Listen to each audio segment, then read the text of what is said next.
Opo, wait lang po. 2,000 years later. Anong oras na? Late ka na ng 10 minutes! Bilisan mo, bilis! Alis na ako! Oh no! Hello guys! Welcome back to my channel. Ako po si Mygel. Excited ako sa inyo na sabihin na meron akong bagong segment dito sa aking YouTube channel. Ito ay ang Wale or Habe! So, I'm going to feature some products po like high-end or mga affordable products or kahit mga weird na products na ginagamit natin sa ating mga mukha. Titingnan po natin kung magiging wale siya or magiging have siya para sa akin. So, ang unang-una kong product na i-review ay medyo weird talaga. Pero sa panahon ngayon, lahat ay pinapadali, lalo na yung mga gawain natin. Minsan automatic na ang mga bagay-bagay. So, ngayon pati kilay meron na rin. Diba sabi nga natin, kilay is life. Sobrang mahalaga ng kilay. Bakit? Kasi ito ay nakakatulong sa ating mukha para ma-express natin ang ating sarili. Whether tayo ay nagagalit, or nalulungkot, or masaya. Nakakatulong siya. Usually nga minsan kahit lalabas ka lang na nakakilay ka lang, wala kang kahit ano sa face mo, okay lang. Basta, 'di ba, ayos na ayos yung kilay, maganda na siyang tingnan sa mukha. Una nating factor na i-consider sa pagkikilay, kung ayos ba yung kilay natin. Syempre, kailangan natin yan i-groom para kahit papano yun na lang yung susundan natin. Then next, titingnan natin kung makapal ba ito or hindi. Kasi pag makapal, usually, pag nilalagyan ko na siya ng kulay, lalo siyang magda-dark. So, hindi ko masyadong gusto na ganon. Kung makapal ba ito or manipis, syempre may mga kapatid tayo dyan na medyo manipis yung kilay nila. Yun nga gusto ko nga ganun yung kilay ko para kahit papano mas madali siyang drawingan. Pero, syempre kung ano yung bigay sa akin ni Papa God, yun ang ating tanggapin. Consider din natin kung oily ba yung part natin dito. Kasi ito ay kasama sa ating T-zone. So, ako, combination skin ako. Pero yung part naman dito ng kilay ko, hindi naman siya nag-oil up. And, ang kailangan pa natin i-consider, minsan, talaga, hindi man natin aminin, kung hindi man eyeliner na pinapantay-pantay natin, o mga tungkil na pinapantay-pantay natin sa mata natin, ay yung ating kilay, kaya minsan nalilate tayo. Kasi ako, aminin ko, matagal din ako bago ako magkilay. Alam ko naman na hindi natin maper-perfect ang kilay natin, dahil ang kilay natin ay hindi naman siya kambal. Siya ay magkapatid lamang. So, naramdaman nyo na ba yun, guys? Yung parang ang ganda-ganda nung korte ng kilay mo dito. Tapos pagdating dito, ang tsaka-tsaka niya. 'Di ba? Minsan ganon, pero wala tayong magagawa doon kasi talaga hindi talaga siya magpapantay. Sa aking work, may Zumba kasi ako minsan ng morning. So, mahirap for me kung hindi ako gigising ng sobrang aga para lang mag-ayos ng aking sarili. And, syempre sa ating mga mommies, kasi ito pala, ni-request din to ng mga mommies na gusto talaga na magkilay. Kung ano ba talaga ang pinakamadaling way para kahit papano, 'di ba? Kahit lalabas lang sila papuntang palengke, kahit bago sila maghatid sa kanilang mga anak, at least nakaayos sila. Kasi, syempre, pag mami ka na, uunahin mo muna yung family mo bago yung sarili mo. So, ngayon, itatampok na natin ang una nating product na i-review. Ito ay ang Tinin! Okay, kita nyo ba? So, ito ay Jezi Eyebrow Makeup. Ito ay galing China. In-order ko to online ng 350 pesos. Syempre, may shipping pa yon. So, umabot ako, I think, mga 400 plus or 500 plus din. So, yun. Medyo masakit sa heart. Pero, ang packaging natin, ganito siya dumating sa akin. Kita nyo, color black siya. Tapos, nandito yung buong product. Kita yung product.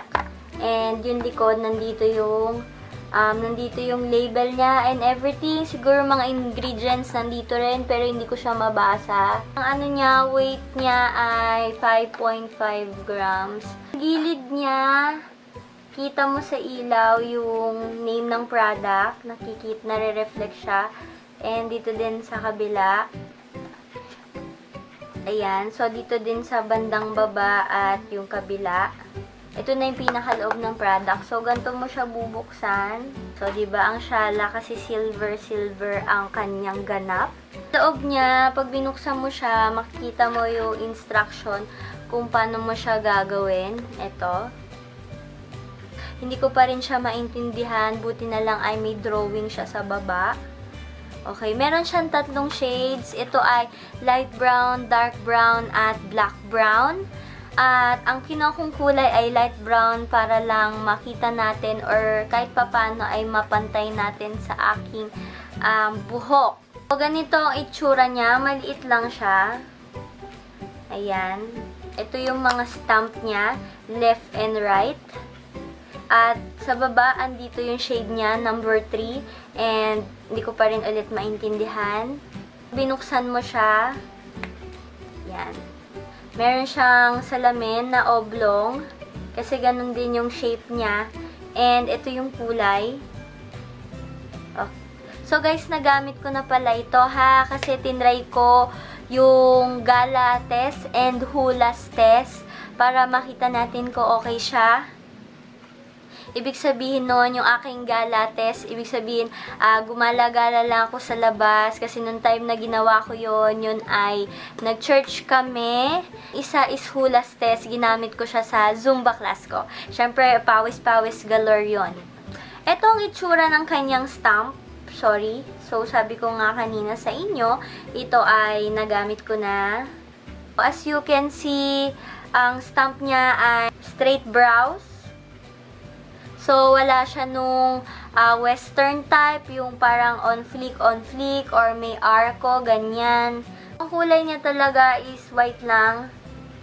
So, try na muna natin dito sa aking left eyebrow. So, gagamitin ko to. Siyempre, yung pang left. Ididip ko siya dito sa ating powder. Guys, powder siya ha. Concentrated na lahat ng powder sa pinakang stamp. Stamp na natin siya. Kinakabahan ako. Nakakakaba. Ready? Siyempre, simulan natin dito sa bandang dulo. Yan, kailangan straight eyebrows.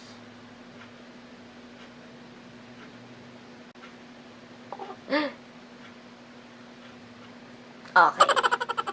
So, ganito nangyari. Bakit ganun? Seryoso to. Teka nga.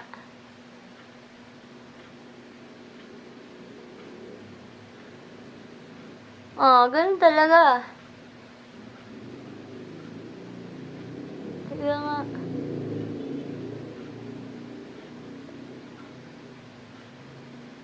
Seryoso talaga to, ano? Hala. So, ayan ang nangyari sa kilay ko.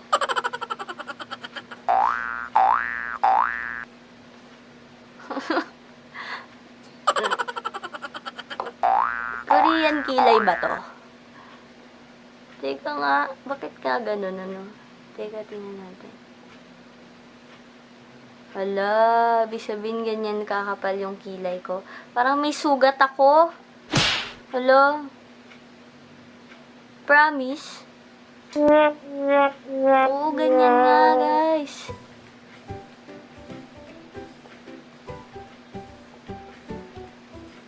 Or dahil hindi lang talaga ako marunong mag-stamp. No? Okay. Sige. In fairness naman, guys, so, medyo okay lang naman ang kulay niya. Kaya lang, hindi siya kumorte.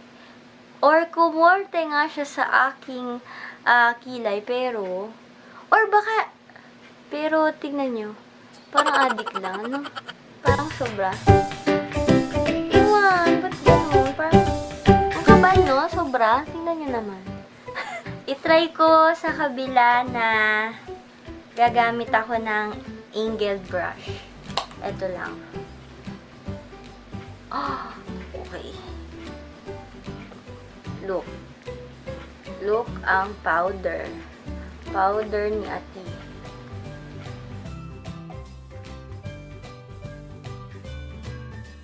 ba? Mas pigmented tong part na to, no? Siguro dahil kasi yung eyebrow stamp, concentrated siya. Compare mo pag brush, tingnan nyo. Diba meron pa rin akong bald area dito. So, ayusin ko na lang siguro tong kabila, no? Ang tsaka.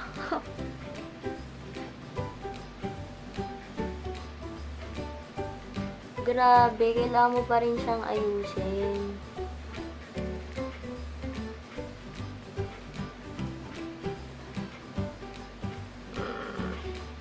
Niligay ko siya ng around 1 o'clock now. Ang oras na ay 8:32. So, almost 7 hours na siyang nakalagay sa aking kilay.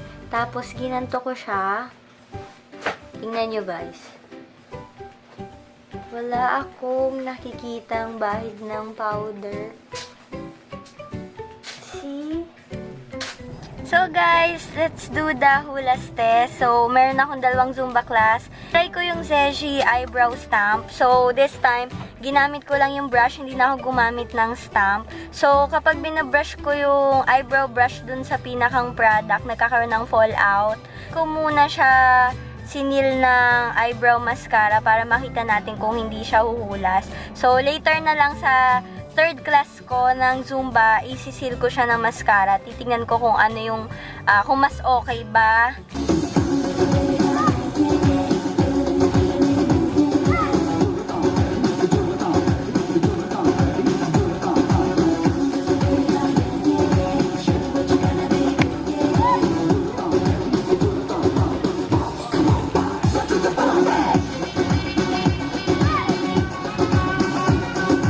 Dito sa aking right side, yung medyo bald na part, medyo nawala na siya. So, ibig sabihin, baka hindi siya nakapit sa pinakang skin talaga. Pag may hair ka, okay siya. Kasi kumakapit yung kanyang powder. Pero dun nga sa part na parang medyo minimal lang yung buhok niya, wala na siya. I'm going to Vista Mall na for my third class. Niretouch ko na siya. And nilagyan ko na rin siya na eyebrow mascara. Tignan natin kung yung bald areas dito, hindi na siya mawawala. Kasi sinil ko na siya ng eyebrow mascara. So, update ko kayo later.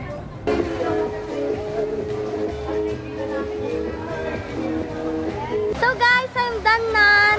Tapos na ako mag-Zumba. And papakita ko na sa inyo yung final look ng aking kilay using Shezi eyebrow stamp. Okay naman siya. Meron pa din kasi nasil siya nung eyebrow mascara. So yan. Yung bald parts dito ng kilay ko, meron pa din siya. See?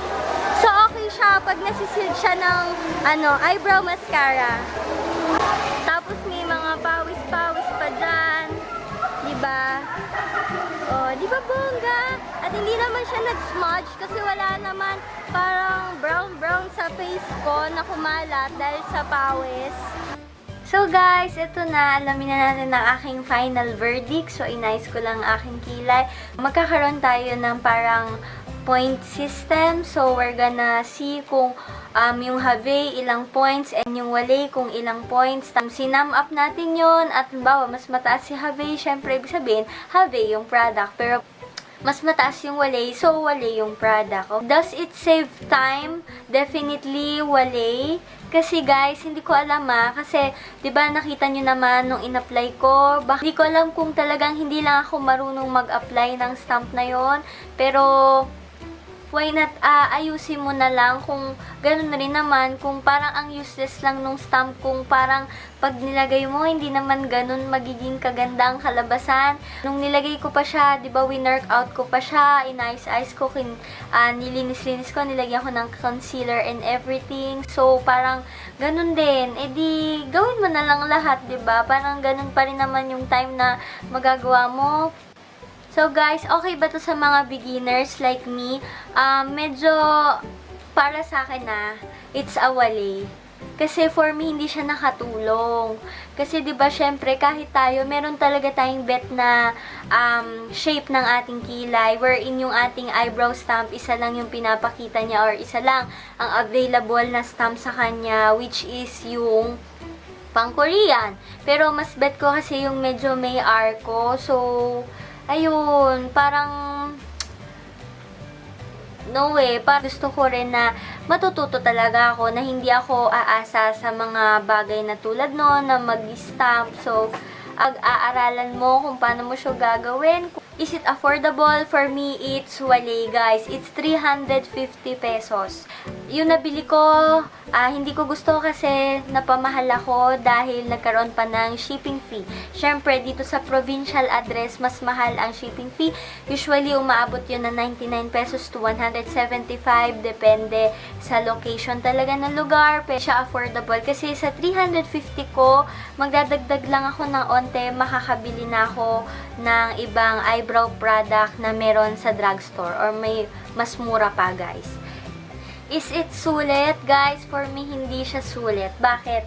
Kasi, oo, maganda yung kanyang powder kasi parang madami siya. Pero, I believe, ano lang to 5.5 grams. And yung favorite ko na eyebrow kit, which is itong Pink Sugar Honey I'm Good na eyebrow kit, it's 7.1 grams. Pero nasa 395 lang to. Ang kagandahan nito, guys, meron siyang waxy na heat pan ko na siya.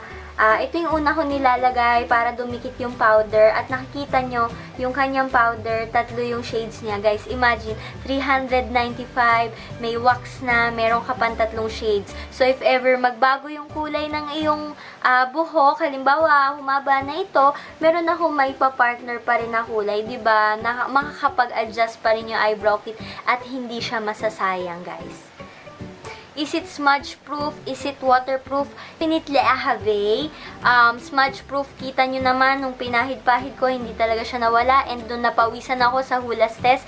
Wala naman ako nakita na brown-brown sa face ko. And mas maganda siya talaga kung isisil mo ng brow cara or brow mascara. Is it available drugstore? Definitely a wale, guys. So, kailangan mo pa rin siyang bilhin online. Basta ang amoy niya, guys, definitely wale ang kanyang amoy, guys. Kasi hindi ko bet yung amoy niya. Amoy, ano siya, amoy rubber. Alam mo yung rubber ng bagong gawang chinelas?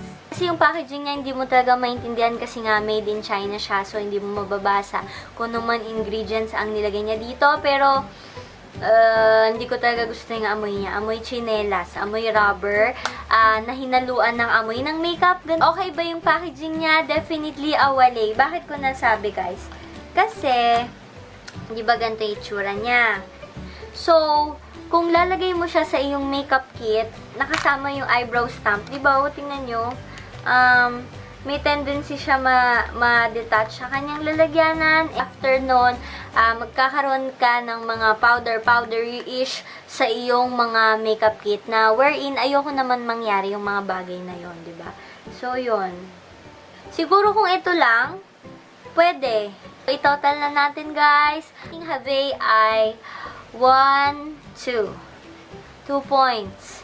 And yung ating wale is 1, 2, 1, 2, 3, 4, 5, and 6. So, ibig sabihin, kung ang wale natin is 6 points at ang ating have ay 2 points, ang nanalo ay ang ating wale. So, hindi talaga siya worth it bilhin, guys. For me, it's a wale. Kasi, depende sa inyo pero yung aking personal opinion, hindi siya nag-work sa akin. Kahit okay pa siya, kahit waterproof siya, kahit smudge-proof siya, meron pa rin mga affordable o mga drugstore makeup na sobrang smudge-proof and waterproof. At napakasulit yon. Siguro, kaya hindi siya nag-workout sa akin kasi hindi siya kasukat ng aking kilay. And wala pa siyang ibang itsura ng stamp, hindi technique. Feeling ko may technique kung paano mo i-stamp yun sa iyong kilay. As a beginner, parang back to zero ulit kasi kailangan mo rin matutunan yung technique kung paano mo gagawin or kung paano ka mag-stamp. So yun guys, sana nagustuhan nyo yung aking verdict about dito sa product na ito. So, kung malaman yung opinion nyo about this product. If you like this video, just click the like button over here. And kung gusto nyo pong ma-notify, subscribe. And yun guys, thank you for watching. I hope to see you on my next one. Stay gorgeous! Bye!